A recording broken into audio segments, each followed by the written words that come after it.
Hey everybody, what's going on? Hope you're doing well. So today, as you guys are well aware of, it is Monday, October 9th, and RFK Jr. is officially now running as an independent, as per his announcement this morning, or this afternoon rather. There's about, I think it's like an hour and a half long video on YouTube. I haven't watched it yet. I literally just finished work, but I didn't want to wait to make this video just because it's very exciting. I'm very happy that he decided to have the guts to leave the Democratic Party, which was clearly trying to screw him. I'm going to be making a little bit more of a deep dive video later on once I watch the video, but I just wanted to, announce it for you guys in case you guys missed it. But yeah, this is very good news. Now, we'll have to see what happens. I'm not sure if he covered what he's going to do about ballot access, because I think he's got to get ballot access in all 50 states. I don't think independents are just automatically granted any ballot access in any states. So he's going to have his work cut out for him, and he needs to do that. Now, that's probably one of the areas where the Democrats and even the Republicans might try to screw him over and make it really, really hard for him to get ballot access. And if he can't get ballot access, he literally can't even receive any votes. So I can't wait to hear his plan on that. And the other thing, too, I want to touch on about this, and I was just thinking about this for the last few days. Back in the 90s when Ross Perot ran as an independent, he was a little bit more conservative leaning. So it was kind of like there was two conservatives and one Democrat in this was the 1996 election.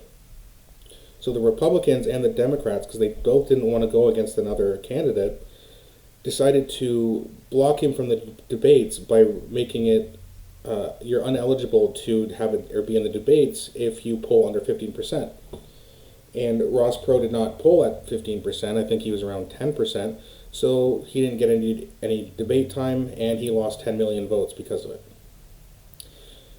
They're going to try to do something like that to RFK Jr. too. But here's the thing. If RFK Jr. doesn't win, a lot of people who pick RFK Jr. will pick Trump. I'm telling you this right now. If Donald Trump works together with the Democrats and Joe Biden to try to block RFK Jr., I'm done with Trump too. At that point, I don't care who wins, whether it's Trump or Biden. I will no longer support Trump over Biden if he works together with the cultish Democratic Party to try to block him. If the Democrats are going to try some stuff, well, they already have. We already know why. That's why RFK Jr. is leaving the Democratic Party. But if they reach out to the Republicans and the MAGA Republicans especially, if they work with the Democrats to block RFK Jr. in any way, or to make it more difficult in any way, then I'm done with them too.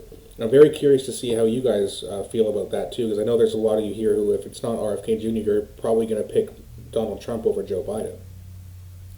Would you still pick Trump over Joe Biden if Joe Biden and Donald Trump work together? That would piss me off, or I just wouldn't support anybody.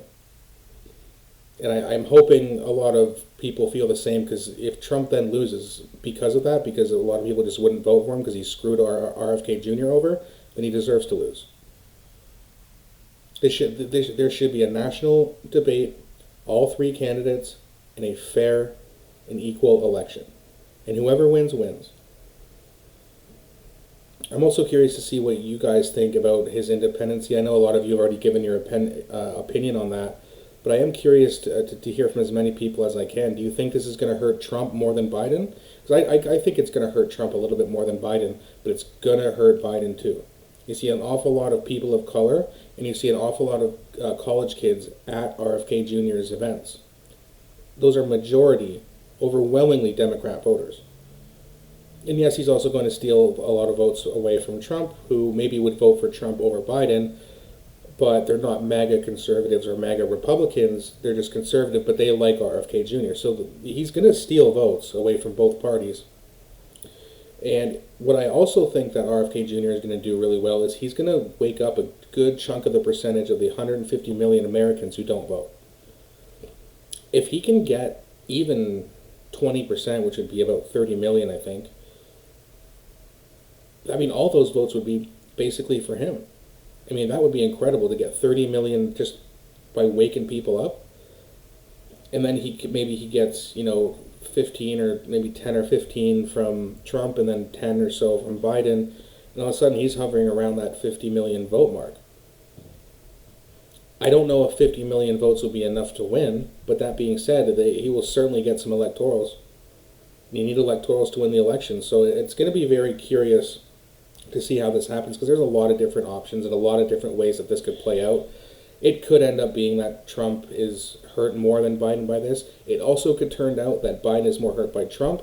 It could also turn out that both parties are hurt by him, and that would be the case if RFK Jr. ended up winning the presidency. And I was playing a little bit around with an electoral map last night, and there are paths to victory. They're going to be difficult. And again, I'll do a deeper dive over time when we get a little bit closer to the election. But if you just pull up that electoral map and you give RFK Jr. some of the states that are too close to call or are toss-ups, and he can somehow win a state like Florida and Texas,